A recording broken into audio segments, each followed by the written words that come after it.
Hello, everybody. And there's the reverb. We're back on the air today. Today is the 17th of July, episode 108. 108 we're already at. And look at this panel that we've got.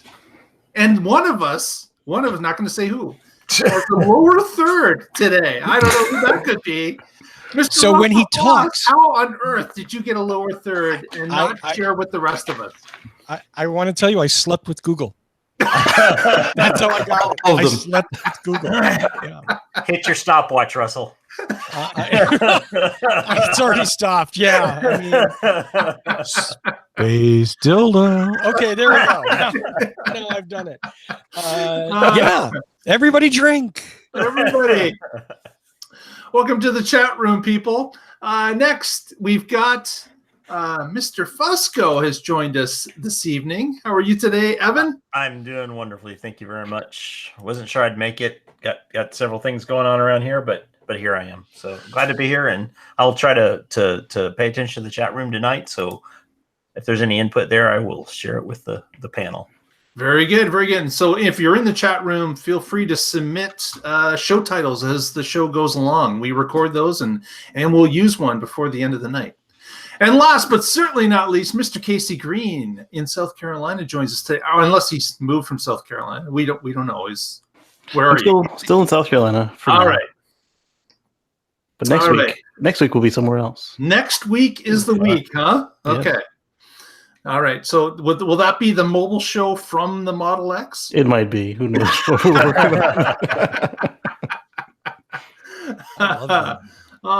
Very good. Very good. Well, there's never a dull week in Tesla news, and this week is no exception. What we're going to start to show off this week is with a little espionage. We got notification that Tesla, of course, is suing a former Tesla engineer, and this week in some court records, it was I guess exposed that this particular engineer, before he left Tesla to go work for a Chinese competitor, apparently took the autopilot code and uploaded it to iCloud before he left. So, of course, this is not his code. This is the company's code. And, of course, once it's in someone's iCloud account, it can be spread around. Someone could be given the passwords or the access to that account, and it's available. So Tesla, I guess this came to part of the court records as they were exploring what was going on here. And it certainly does not look good for this particular former engineer, as the company that he was going to work for, or currently is, or maybe not at this point. They, of course, are claiming that, oh, no, we had nothing to do with this. We just hired the person, and we don't know anything about this particular autopilot code being uploaded to the cloud. No idea.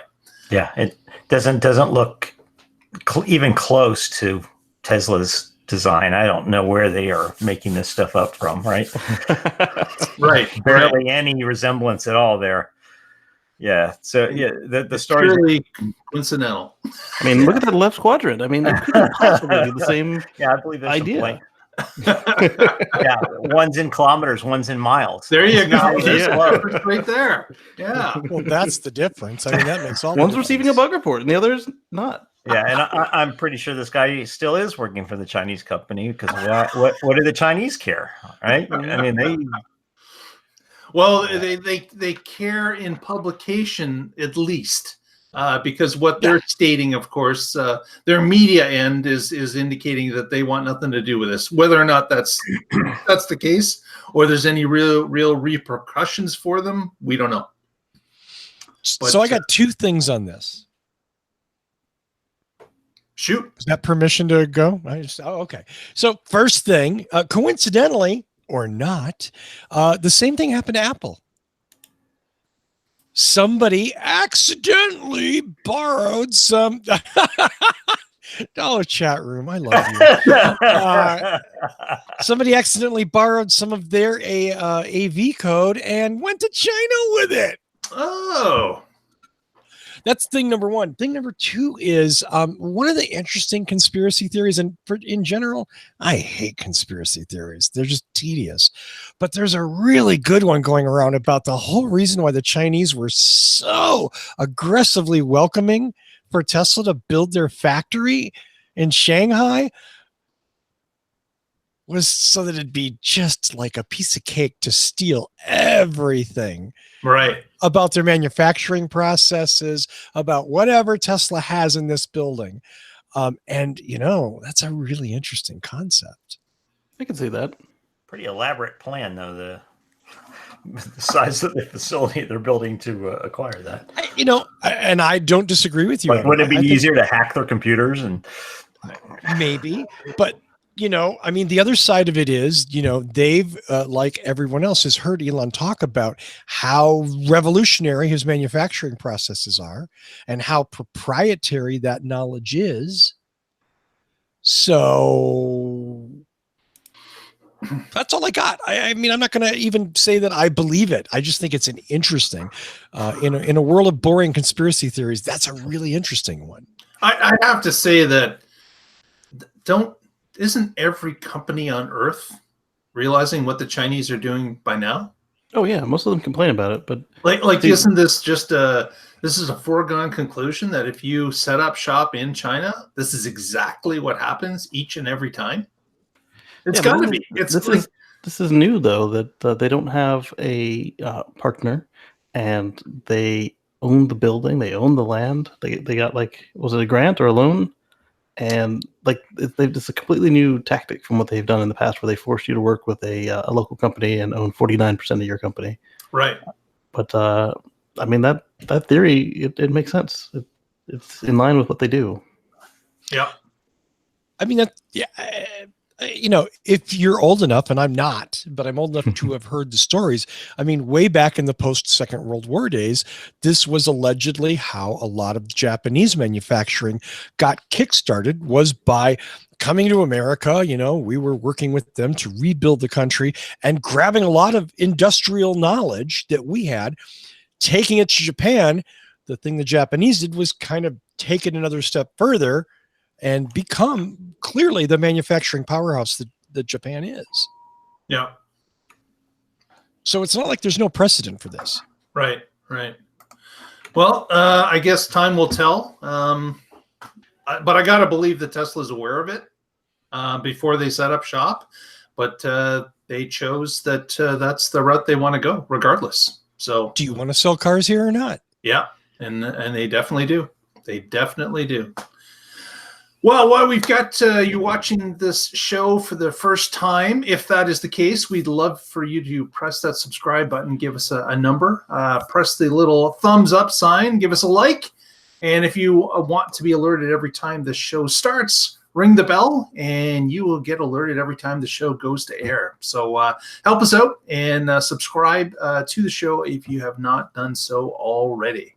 We had 13 watching and only 4 thumbs up. Come on, people. How's that possible? Thumb it up. How is that possible? I got 2, man. I got 2. It should be 13. Thumb it up. Man, that's really holding the chat room's feet to the fire. You guys are tough. Next story. Model 3 gets Car of the Year award from the United Kingdom's Auto Express. So yet another award that the M3 has racked up. And not a surprise, a number of different publications, of course, have given awards to the Tesla Model 3, and the UK is no different. Just some of the other publications earlier have subscribed to the same type of accolades, that the Model 3 is on a different level, and they believe that this car is worthy of praise. Where really, the UK is one of the last regions of the world that's getting the car to realize this, because, of course, they were one of the last. But now that they have it, their reviews are coming in, and they seem to be very positive across the board. And this is just another story adding to that. So next story that we've got is a little bit of a local story for here in Kitchener-Waterloo. No. As you do know, they are opening a Tesla service center in Kitchener, Ontario. And we were contacted by the Tesla Service Center, and were asked to participate in a summer barbecue that's going to be held to welcome Tesla to the community. And that is already in the works. It's going to be Saturday, August 24th. There's a web page where you can register to join the fun. And that, of course, helps us with numbers and how much food and drink is going to be required. So if you are in the KW region and would like to attend, you can visit the following web address, www.tinyurl.com/TeslaBBQ. So once again, that's www.tinyurl.com/TeslaBBQ. Sign up, it's free, and we'll see you on August the 24th, about 11 a.m. to 2 p.m. Save me a brat. We'll put it right beside the Chesterfield that we're still waiting for you to pick up. Yes. Oh, that's 935 miles from Nixon, Missouri. How many supercharging Are you going to stops? go too? How many Maybe in between? Then, Evan, all I have to do is get to Nixon, Missouri, and I'll ride with you. There you go. See, Yeah, I you can get do the that. first 2,000 miles. I'll take you the last 1,000. See how far it is from where I'll Come be. on. And Casey, would that be a little further from you? I would guess. I It'll be closer. think that. If it's Remember, I'm going north. He's just got to Oh, go Oh yeah, around okay, 1600. all right. Lake Erie somehow, but I don't have to go around. Wow, you're right. It is 1,600 miles. Why do you have to be so far away, Evan? What's up with that? Are you just unfriendly, or Midwest life. If you're going to fly to Nixon, Russell, you may as well just fly to Buffalo, and I'll pick you up. I'm not flying anywhere? Okay. It's only a 9.5-hour drive, but I need to update my passport. 1,600 miles? No, That is from where I'll be Oh, to from you. Including from where I'll be supercharging to stops. Yeah. Oh, yeah. supercharging stops. I gotta add supercharging stops, so maybe I get 11 hours. That's an easy drive. That's an easy drive. It is an easy drive because hours? remember I just Absolutely. did 22 hours each way to get to Cape Cod back, so I Yeah. can give you guys Rivian content. Are you putting us all up at your place if we Yep, come, Mark? absolutely. You guys show up, you can stay at my place. Sweet. Oh, like for months or just at night? Just long enough to Russell for you to get your Chesterfield, and then you're gone. A Yeah, free so keep the Chesterfield. date in mind. Anyone wishes to register, please do. It's free of charge, and we'd love to see you that day. Wow. Next, Uh-oh. this is Casey's story. He's going to talk Oh, is it Casey? about the Roadster. Go, Casey, go. Okay. I forgot where I was going with that. You were going to talk a little bit about the Back to the Future Roadster. yeah. But I had a transition and Back to the Future, everything for it, but it Oh, you're making this way harder than it needs to fizzled. be, But dude. anyway, so could somebody put up the pictures, please? Yes, I will put up pictures right Okay, now. so we found pictures online of this very Back to the Future-esque SpaceX edition Roadster concept, and they took the regular Tesla Roadster prototype that we've seen running around, and they prettied it up a little bit, and everybody's like, "Yeah, that sounds right. That's gonna be the thruster pack. Yeah, there we go. Why not do that?" And then Elon tweets, and he says, "No." So he's thinking about putting the thrusters behind the license plate frame, so it kind of pop out. Whereas the old gas cars with the license plate fillers would kind of flip down. Some of them would flip up. This would flip up like some of the new camera packs on some of the German autos, which would be kind of cool. Although I don't know how that allows it to fly for short distances. Nobody does. Trust me. That's some inside baseball information there.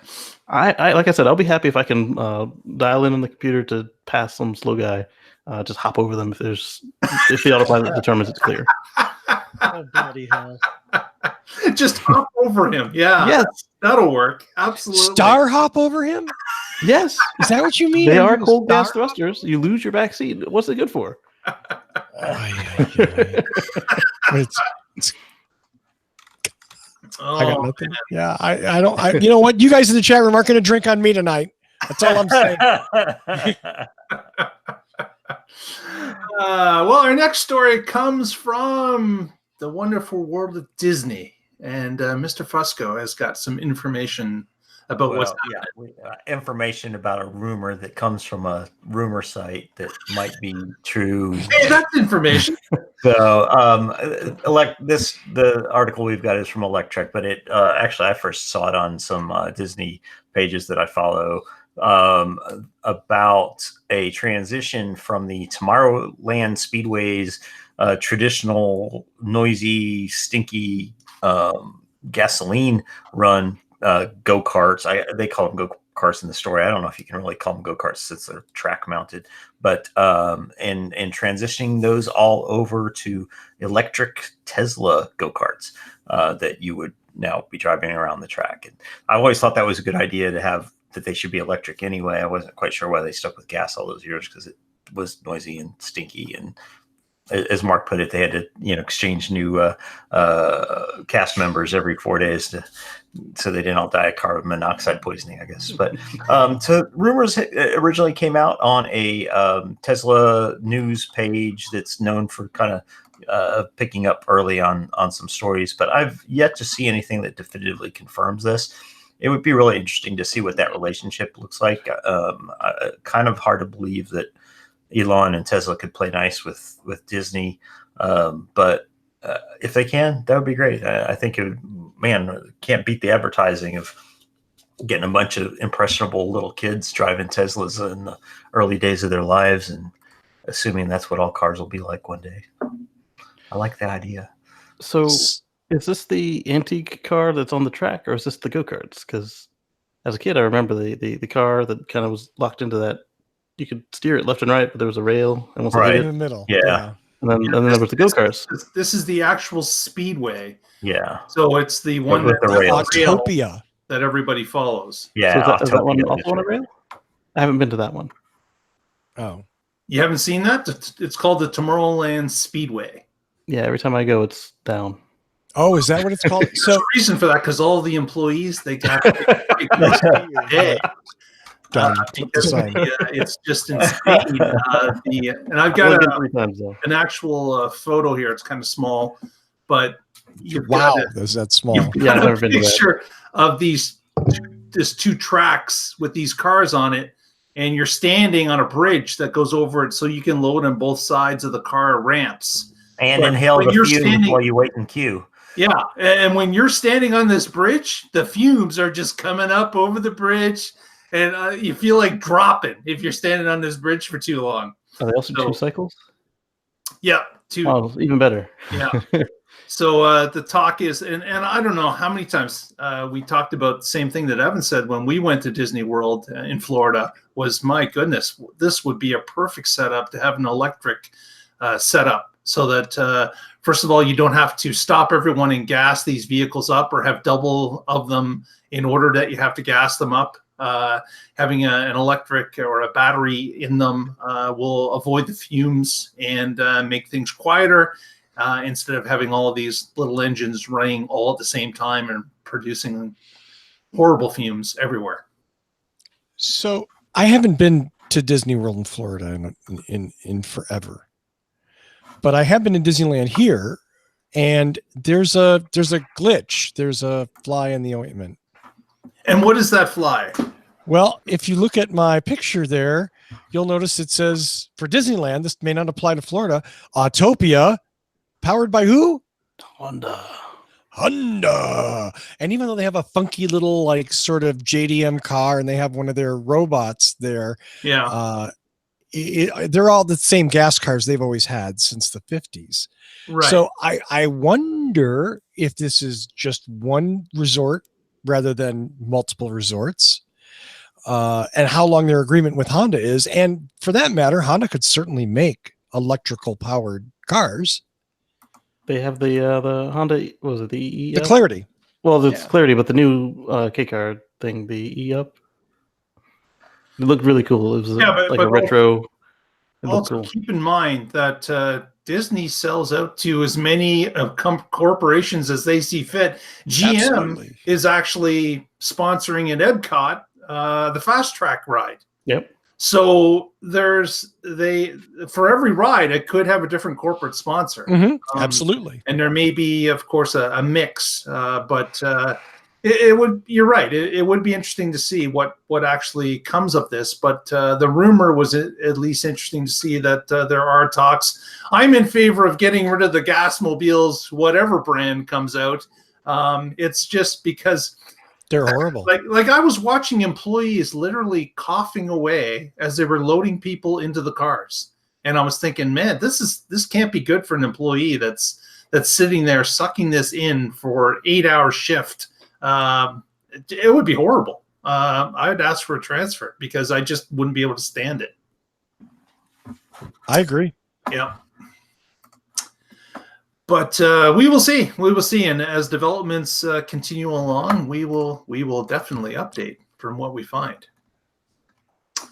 Next story is an interesting one where we've got a demonstration in real life about an auto braking scenario that happened recently. So let me see if we can get this quick little Twitter video shared. Oh, There we go. And this is somebody going up a hill. It appears to be San Francisco. And they're getting to the crest of the hill. And you can see the other cars are starting to slow in the fast lane and stop. And all of a sudden, boom! Wow. Auto brake kicks in and prevents a T-bone collision. Whoa. It's pretty cool stuff. Just to catch that again. Boom! What an effect! That was just unbelievable. That happened in that actual way. Great to see that the auto braking kicked in, saw the car coming from the left. It was blocked by other traffic, and since the person was coming up a hill, they did not see it at all. And but the sensors did see it and reacted faster than a driver could, and that is standard on a Tesla vehicle. So that's not autopilot; that's just emergency braking up and running. So a great demonstration in real life, and very impressive. Yeah, that reminded me of the NCAP tests with the auto braking versus the BMW. It was the exact same way, except it was a humanoid rather than an automobile. That was right. And did anyone catch what vehicle that was that it almost T-boned? some kind of Volkswagen. Nope, Chevy Spark. That was a Spark. Wow. Love it. But it was a gas Spark, so it, Yeah, the e-Spark caught my attention. Interesting that it was a Spark, just based on recent events. But next story There's is an ice cream truck. one a little bit about Sorry. a Model 3 is now responsible for 16% of the total world's battery capacity. Wow. So with the number of battery packs produced for the Model 3 at the Nevada factory, it now encompasses 16% of the world's complete battery capacity. That's which is amazing. an astounding figure, considering that the car's only been out for a total of I guess it's almost 2 years, coming up on 2 years. Yeah, coming Yeah. up on 2. Coming up on 2 full years. So now, so the title says 16% of the world's new electric car battery capacity, but then the first line says 16% of the world's entire new electric battery capacity. Right. So there might be a discrepancy there. I'm not sure which one to believe. I chose the former. All the batteries in the world? That seems... There's a lot of power tools out there. Right? There are. But also keep in mind that those power tools certainly use a lot less. Sure, of course, yeah. Right. 4 batteries as opposed to a lot. 3,800 and whatever they are. Yeah. So there's a quote from something, Adamus Intelligence. Further down this story says, in May 2019, Tesla Model 3 alone was responsible for 16% of all passenger EV battery capacity deployed versus 4% for second-ranked BYD. So that makes more sense. You think it's automotive then? Yeah, because that would be insane. I mean, unless they're also counting the big battery installs, but then that wouldn't just be Model 3 anymore. That'd be the whole company. Yeah. I think it must be automotive applications only. Okay, then we'll correct that ourselves. But there you go. Still an impressive amount, just not quite as impressive. Right. There's a lot of batteries used for vibrators out there. Am I right, Russell? Where's that coming from? I think there's probably more power tools than chargeable vibrators, but whatever you rechargeable ones. Okay. You're the expert here. I don't. There might be. I would not doubt. The vast majority of those toys are use disposable batteries. That's what I said. Yeah. Folks, I apologize. These any batteries for what is now currently going on. I have no way of controlling the panelists whatsoever. They've gone on a tangent to push Russell's little electric. I could just hear the show titles flowing in now. Yes, indeed. Yes, indeed. So that reminds me. Count rechargeable vibrators. If you can forgive us, please press the like button and give us a subscribe if you can forgive us. We would really appreciate the support, and we will try to deviate from these type of conversations in the future. I don't know, Hockey. That might be too powerful, Hockey, because we know that Teslas have a lot of torque, and that can be dangerous. We do not want to get into torque. Yes, we load. Yes, indeed. I don't know. You tried to run something. Boy, we just totally derailed you, didn't we, Mark? You didn't see that coming, huh? No, not at all. Good thing we're not talking about radio-controlled rechargeable vibrators. You know? That would have really liked. Well, let's go on to the next story. We've got something about, of course, the Tesla price and feature shuffle. Yes, which again happened recently. So we had a whole bunch of changes that hit the website overnight just this week, where a number of vehicles like the standard range S and X disappeared. We also heard that the order menu of the Model 3 long range disappeared as well. But we did hear that the base Model 3 still remains as an off menu item. So that still can be ordered. And we also heard of some different features and prices going up, going down across the board. Different models being tried out again. And this is, again, nothing new to anyone that's followed Tesla over some time. Although it becomes, I don't know if it becomes surprising or it can be painful for some. I believe there's now a $20,000 ludicrous charge that's been dropped completely, and it's just rolled into the car. So, man, you've got some real changes going on. We had one person on social media that was complaining about, basically they're saying that in their Model 3 performance white car, they lost about $7,900 from what they had paid to the new price. I don't know. What do you guys think? More of the same, or is this What is this? Man, I find it really frustrating because, one of the top 2 or 3 questions you get from people that are interested in Tesla, you get how far can it go and how often do you have to charge and those kind of questions. But then what do they cost? My answer now is fuck if I know. I mean, like, I can't not keep track. It's such a moving target. Honestly, I don't know what the cheapest you can buy is right now. As low as $400 a month, or as low as $35,000 after Off menu. off yeah. menu. Yes. Yeah, but and then the full self-driving is going up next month, but not yet this month, and Maybe. it's maybe, who knows. It's just so stinking confusing right now, and I don't know if there's somebody at Tesla just trying to justify their job by moving the pieces around the board. But man, I wish they'd friggin' settle into something and stick with it for more than a month. It's the same I as have every two other questions. auto sales venue. They change every month. Go ahead. What's your question?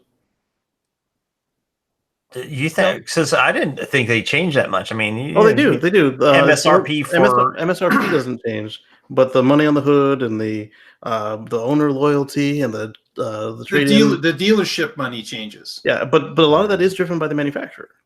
Right. Yeah. They may give incentives to the dealerships based on volume and such, but it just seems that this has increased dramatically since the Model 3 was launched. Oh yes, absolutely. Because it used to be fairly stable. It was like once a quarter they would do this, and now they do it. It seems like every couple of weeks. Yeah. So 2 questions. My first question is, if you have backed up demand for a vehicle, why do you lower the price? Because the tax incentive has dropped. Demand is demand. Yes. But they're trying to keep demand the same. Because if demand goes up, because in the price essentially went up, right, when the tax incentive dropped. So right. Well, yeah, the rebate got smaller, as it were. Right. Okay. Second question. All 3 of you are Tesla owners, and Right. I've seen a lot of talk about this issue this week. Okay. So what I want to know is from each of the 3 of you, number one, let's pretend you just bought your Tesla, Okay. and let's just pretend the price changed. It went down a How few thousand, maybe $6,000. how long is just? Like last week or 2 months ago? Okay, either one. I think in the last 60 days. Well, if you haven't got your car yet, There's and two aspects to this question, though, Casey. Give me 1 second. Okay, So go ahead, sorry. there's how do you feel about the price, and how do you feel about the residual value of your vehicle? Okay, so if you haven't picked up your car yet, you can generally, when they've done this in the past, write whoever it is that's in your chain of actually getting the car to you, and they will adjust it about 60 to 90 days after you get it. They'll give you a check for the discount amount. If you haven't picked up the car yet, a couple people in our local club have had that done. If you have picked up the car, how are you feeling? You're screwed. And look at me. I'm a really good example. My car is a Model X P100D. When I picked my car up, we're looking at around, if you maxed it out, you're looking at around 160, 170. I didn't fully max mine out because I wanted 7 seats and small wheels. But the same car today is 130, 120. I got to look at it again. So how do you feel about that? Well, I happened to purchase in that short window where the 2nd generation ventilated seats existed, so I don't have my back doesn't get all sweaty. I got the full tax credit. I got my car's a unicorn. So Casey, long story short, are you okay with the fluctuation of price like that? With this, yes. Now, I mean, had it dropped like 90 grand, then yeah, that would suck. So yeah, we've talked about this before. Yeah, but the same topics come up. I don't know if it's this show or What Drives Us, but and my answer's always been the same. There's that twinge of, well, that sucks. Yeah. That you feel, but I was willing to pay what I paid for the car when I paid for the car. Yes. my car didn't lose any value. It's worth what I paid for it because that's what I paid for it. I didn't buy it with intents of selling it in 2 months and having loss of residual value. I bought it as a tool to do what I need to do, to drive where I'm going, to get where I'm going. And yeah, you go, God dang, I wish if I'd have waited 2 months, I could have and then that's the end of it. I go out and I enjoy my car. Yeah. I don't sit around doing math and sending tweets to Elon. That's just that's ridiculous. annoying as hell. It's the easiest way to make your life miserable. I mean, you've had use of the car you've had yours for longer than me. I've had use of the car for almost a year now, and I've enjoyed every minute of it. And like I said, I got the full tax credit. I have a unicorn car with a color that doesn't exist anymore. I have unlimited internet for life. You can't configure my car again if you wanted to. And I would have to say that in my particular case, I agreed to pay what I paid, and I was okay with it at the time. And at this point, if the car was cheaper, it doesn't matter to me because I've had it for a period of time and I've grown to love it. And it doesn't matter if it goes down in price. I agreed to pay what I paid at the time, and I was at ease with it. I'm at ease with it today. And, David, that's it. David brings up a good point that this also does help the mission. The fact that we paid a higher price than the next guy. Look at the Roadsters. Look at the Signature Editions. Well, I would say that anyone in a Roadster, an S or an X, was paving the way so I could get a car. Yeah. There's no doubt. And you made it possible for the standard range to exist. Yeah. So I don't have any regrets. Yeah. Based on what's happened. But there are a lot of people, of course, are not like that. And as you move into many more people, you're going to have different opinions. And I didn't understand that opinion as well, Evan, about people saying, well, I've lost the value on my car because I'm moving my car in a year. It's like, why are you buying a car if you're selling it in a year?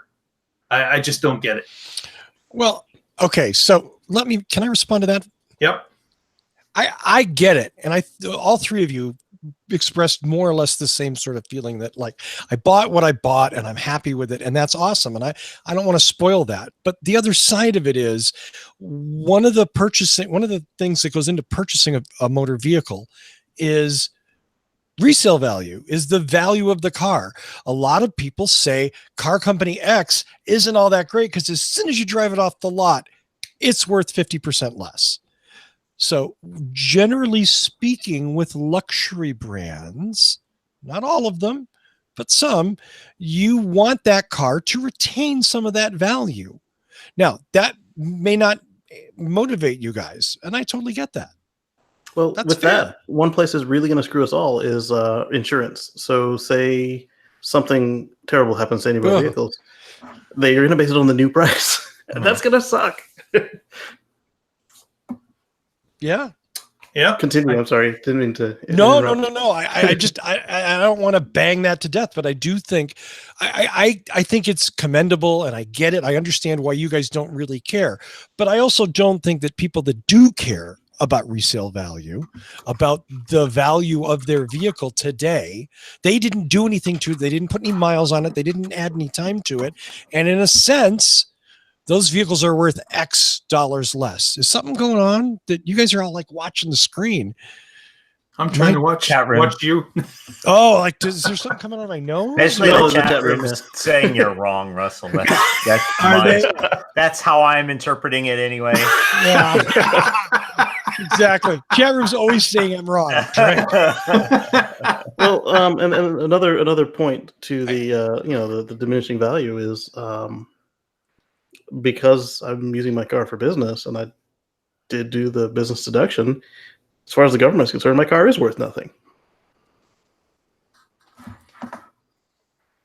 Okay. I get that. Hey, it's worth less, right? Oh, nothing. Worth nothing. So if I sell it early, then I have to pay them back the money. Yeah, but that's an agreement It is. that It's you to knew on the stimulate outset. business, et cetera, et cetera. Yeah. Gotcha. Okay. All right.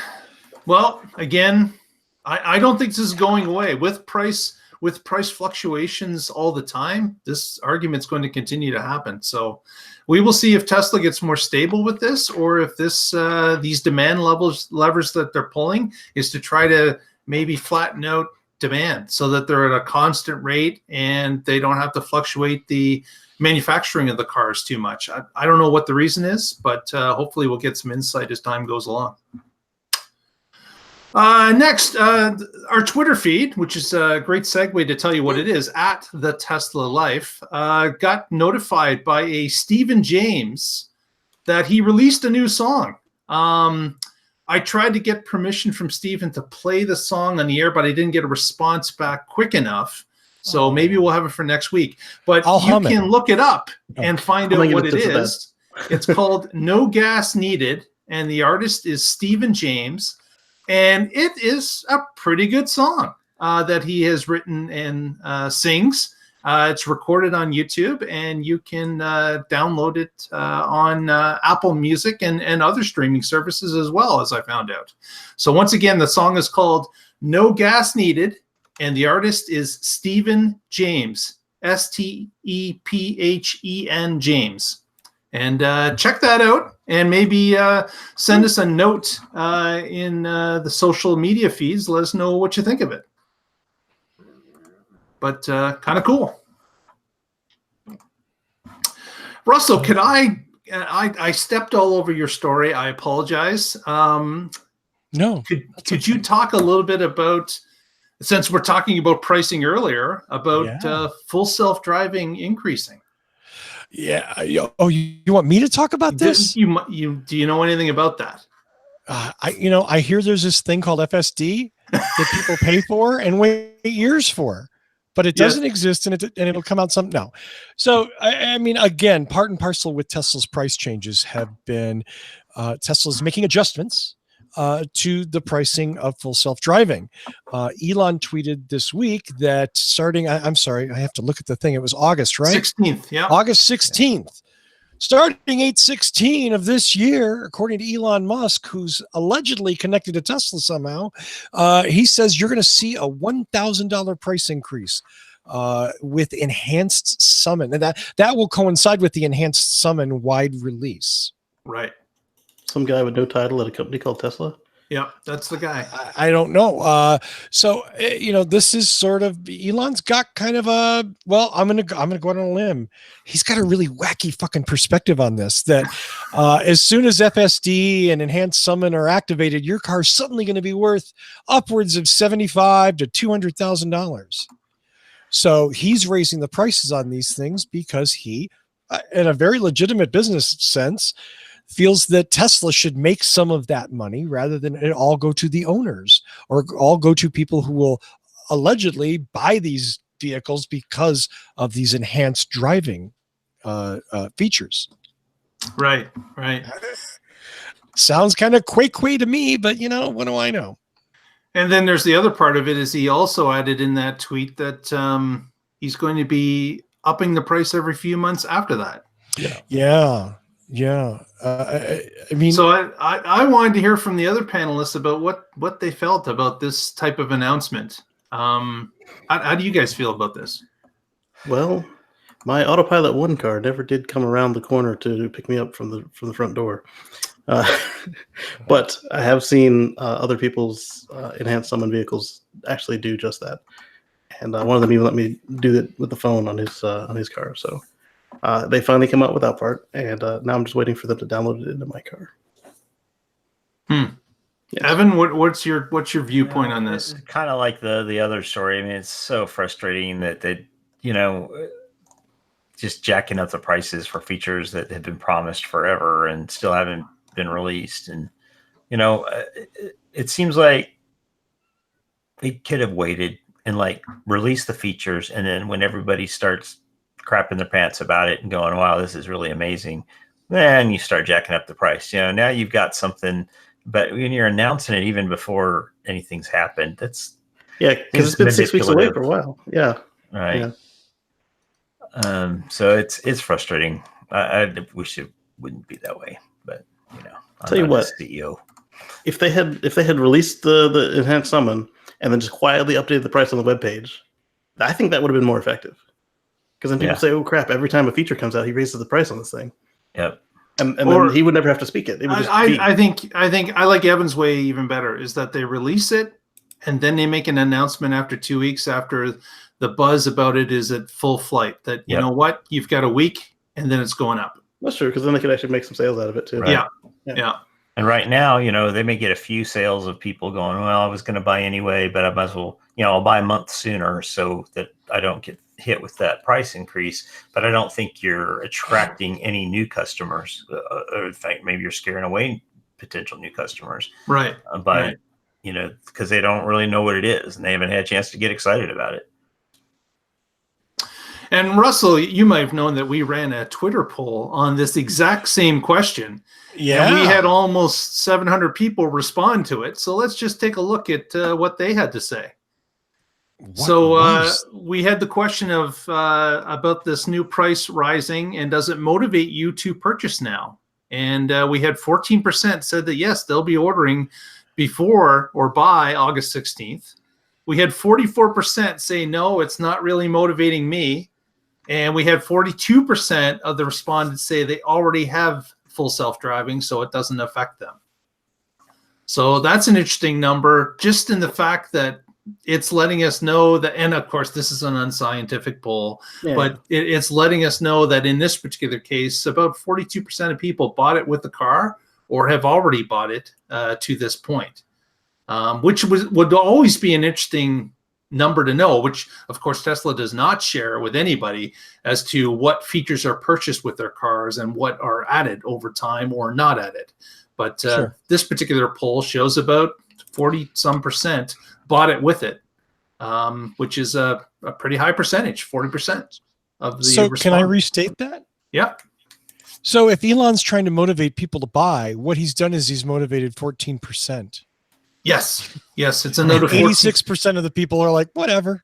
It's another 14% in this particular case. Well, and the question doesn't ask how many he's alienated and is pushing away that really wanted that feature. But I would have to say that those people are probably included in the 44%. Again, unscientifically. Yeah, but hard to know. Yeah, I mean they're probably included there, but how many is that? Right. So of all of us owners here, how many have full self-drive today already? I do. Same. Did you get it during the fire sale, or did you get it? Yeah, I got it during the fire sale. Okay. Yeah, I got mine at purchase because he kept threatening to raise the price. Go ahead. I don't have any. I have nothing. Not even basic? Nope, not even basic. That took restraint. Love man. that. That took restraint. So does your cruise control just run up on other cars, or does it not hit them? Yep, it runs up on other cars. Damn. Well, let's also keep in mind that I haven't tested it to see if I would ram into somebody. I don't know if do it's keep ram. safe distance when I'm you driving have on to the keep highway. adjusting it. Yeah. I have to, Mark, I have an all new respect for you for not taking that bait. Wow. That said, and this has nothing to do with you personally, but for Tesla. So what you're telling me is that unless you buy a base model Corolla comes with dynamic cruise. Yes. But you're telling me that a $60,000 Model 3 does not. It's down to 50 now. $50,000. I just want to put this in context. Don't worry, That doesn't is have correct. HomeLink Yeah. anymore. Yeah, they got rid of HomeLink no matter what the price. But that wasn't a big factor for me because, of course, I've come from previous cars that never had adaptive cruise. Right. It's just had cruise. So it was no real change for me. Yeah, I never used my regular cruise, but I never bought a car without it. I hated it because it would always run up on other cars. But then it's like, oh, one day I might need to be driving and my foot's going to get tired. So I would always buy it with the cruise, and I'd get mad that it was trying to run people over, so I would turn it off immediately. But this, I use it all the time because I don't have to worry about that. Yeah, it's certainly a convenience feature and certainly valuable, I would say, on longer trips, long of highway driving. And since I last visited Los Angeles, Russell's area or close to Russell's area, it is a valuable asset in Los Angeles traffic, or Fremont traffic, or the Bay Area. It's because traffic is a whole different name in Southern California than it is elsewhere. It's just completely different. Like, I live on the outskirts of Toronto, which I believe a city of 3+ million people is crammed with traffic. Doesn't hold a candle to LA, not at all. It's LA, Atlanta, New York. LA and the anywhere in Bay Area Southeast. are just a Yeah. whole different ball game. Oh, yeah. So I if would you agree with lived that. somewhere else, you might have been more enticed to have it. Probably, yeah. Okay, I'll give you that. So that was our poll. Follow us Yay, on poll. Twitter at The Tesla Life. And of course, you can also follow us on our Facebook feed, The Tesla Life #1. And you can see us there as well. Evan's got a little story about a hopper. Yeah. Oh, so Hopper. very, Evan, the go. clickbaity story of the day. Star SpaceX's Star Hopper engulfed in fireball after critical Raptor static fire test. Sounds terrible. Well, doesn't it? before you show the aftermath, Evan, let's show the fireball. Yes, I got the a fireball. photograph You here got the fireball of the fireball that we will share. Here we go. Oh my God! Look Looks at that. pretty bad, doesn't it? Well, it is methane. That looks right. Yeah. So that is quite an explosion. So last night was the first big static fire test of SpaceX's Star Hopper. And a couple things happened. First, they did the static fire test, which was perfect, complete success, and I'm sure they got lots and lots of useful data. Shortly after that, 3 to 4 minutes maybe, there was methane being off-gassed, and it caught into that big fireball that went up around the Star Hopper. I guess if engulfed means it was mostly around it, it was engulfed. But it was a very brief explosion and burning of that methane. It looked afterward like you could see the Raptor engine kind of still on fire, and there looked to be like a little fire maybe on the top. It was hard to tell if it was a reflection because the Star Hopper's all shiny stainless steel metallic. And then everybody got excited because, this isn't the kind of thing we watch every single day, and it looks terrible because, if you saw Apollo 11 do that, it'd be terrible, right? But I've got a little picture here of what it looked like this morning after this, engulfed in a fireball after a critical test. And it looks almost exactly like it looked before it was engulfed in a fireball last night. So, there's probably somebody out there that can get a magnifying glass and figure out where there's some damage. And I wouldn't be surprised if some of that cabling and things on the outside of it were damaged. And they were hoping to do an actual hop test today, where instead of a static fire, that it would actually lift off the ground a short distance and land again for that test. And that has been postponed. There's been no official notification about it being postponed that I've heard, but they had notice to airmen and road closures that they had filed with the county prior to the static fire test, and SpaceX canceled those notice to airmen today and at least for the next week. So I'm going to assume there was some nominal amount of damage. We don't have really any idea exactly what the extent of that is, and people are hopeful that hopefully within the next week or so that they will be able to actually do the hop. But I don't think there was any terrible damage done during that test. So I happen to be watching. I'm sorry. Go ahead, Casey. Is this anything like how the Delta IV does, where it lights the hydrogen around it on fire before it tries to launch? This wasn't like that. No. Okay. No. It's methane and oxidizer, and it's a very quick, rapid fire. So it didn't do any. It's not expected to do anything like that. This was just after they'd completed the static fire test. Oh. This is not the Starship, right? No, it stopped. But Okay. then they had to get rid of the excess methane that was already under pressure in there, and part of that had leaked out, and so they feel like that stuff that had leaked out it caught fire. So, and it may have been intentional. We're not really sure at this point. Gotcha. And why did it fire 5 to 6 minutes early?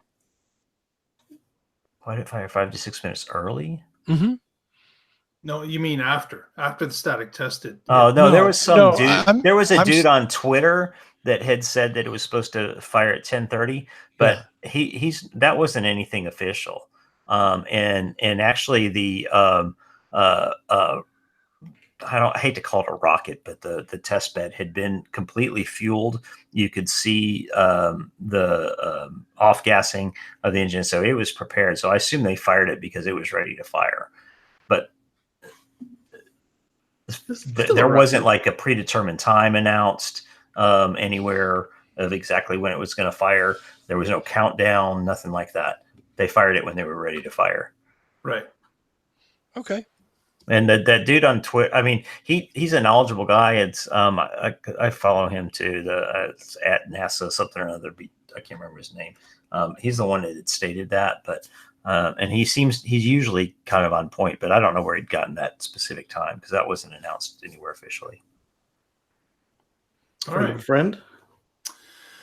Fair enough. So we'll look to see if the Hopper gets another try shortly, or if there's some longer maybe repairing required. But we hope it'll be up and operational soon to test that Raptor engine out. Next and last story of the evening is Motor Trend showed up. Not a surprise, obviously, but Motor Trend showed up at the Hawthorne Design Factory and interviewed a little bit, not really interviewed, had a discussion with Franz and Elon about them being awarded the 2019 Car of the Year for their 2013 Tesla Model S.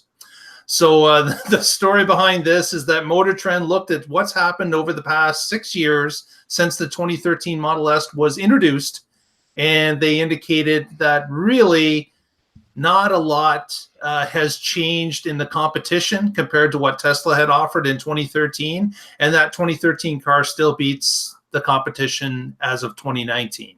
So just kind of maybe a little bit of a sad state of affairs that the rest of the auto industry has not really caught up to Tesla with their 2013 car. It's still out in the lead as of now.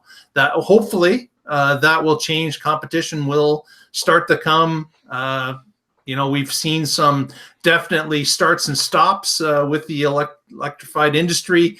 We're hoping that more competition comes because, of course, competition drives better cars regardless. So we hope that more will come this way. But it was kind of an interesting walkthrough that Motor Trend and did this little expose. You can watch the video on motortrend.com, and they do talk a little bit about, of course, future and the current product lineup as well. So it's an interesting little watch just to see Franz and Elon talk candidly about the design of the 2013 car, what they went through, what were some of the trials and tribulations when that car was put into play 6 years ago. So it's worth the watch just for that. A couple of our viewers have pointed out that this was their best car in 70 years of the history of the magazine. Right. It was not only up to 2019, but it was right for the history of the magazine since it's been around. So, absolutely. So, with that, thank you, gentlemen, for contributing this evening. Evan, any words of wisdom or No things to say to the audience? I think you have to be wise before you have words of wisdom. That's my words of wisdom. Evan, come on. Evan's just I got preoccupied, folks, because I he's will- trying to map out that route to southern Ontario right now. I will be absent from the show for the next couple weeks. Oh, I know. I'm sorry. why? What are you doing? I'm going to Hawaii. Man, Oh, poor Evan. Poor Evan. I know. well, you'll have to let us know what the EV structure is on Hawaii. How many cars you see? What charging stations are around? Yeah, it's kind of That's a different actually. hotel. I had hoped to visit an old Prius friend from the Prius chat days who has he was actually an early buyer of a Roadster and had had a Porsche converted to all electric, which ended up being an abysmal failure. And now it drives a Model 3 and lives in Maui and keeps out there. And I was hoping to go see him, but we are not going to be able to make it over to Maui this trip. So that would have been fun. Well, keep your eyes out anyways to see what's going on and report back when you when you come back.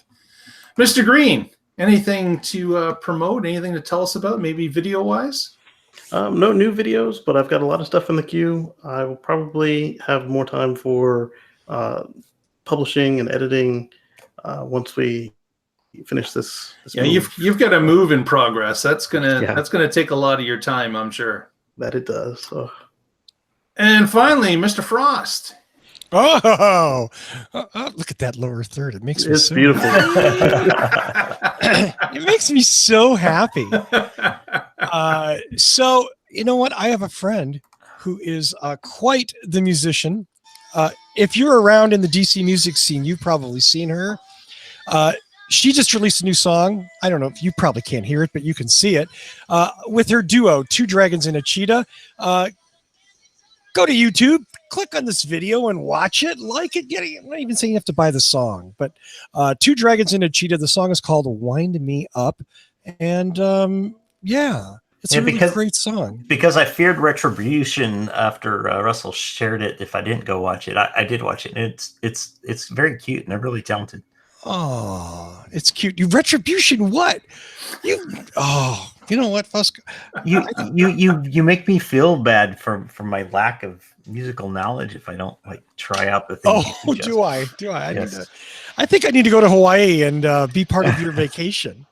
That's all. I think we all do. You than me, Russell. So I think we all do. Yeah, absolutely. I'm just closer than you guys. This is one of the few times where I am, my proximity helps. Otherwise, as always, thanks to everybody in the chat room and all of that. I hope somebody got drunk tonight. I'm sure it happened. I am sure it happened. Well, that's it for tonight. Again, if you haven't already given us a thumbs up, hey Evan, what's the thumbs up count right now? It went up. We got up to 12. There's a total of 16 watching right now. There's 16 watching right now, and there's 12 thumbs up. How is that possible mathematically? Man, you guys are hard on your chat. Really? Like we really want those thumbs up. We love our chat room. Oh, the show titles. We didn't go over that. We got potentials of Tesla-powered vibrators. We've got lighting your farts with SpaceX and the I slept with Google. All of it. That was me. I did. Exactly. So give us a thumbs up if you haven't done it already. And if you're here and you haven't subscribed yet, press that subscribe button now. And it's you're delaying it and saying, well, I'm not logged in as the person, or I don't have a login. Get one created, man. Get off the couch and get that done for next week. Get that done. And finally, follow us on Twitter at The Tesla Life. See our news as the week happens. And correspond with us on our Twitter feed. At our Facebook page, The Tesla Life #1. And with that, we will see you all next week and find out what's going on in the Tesla life.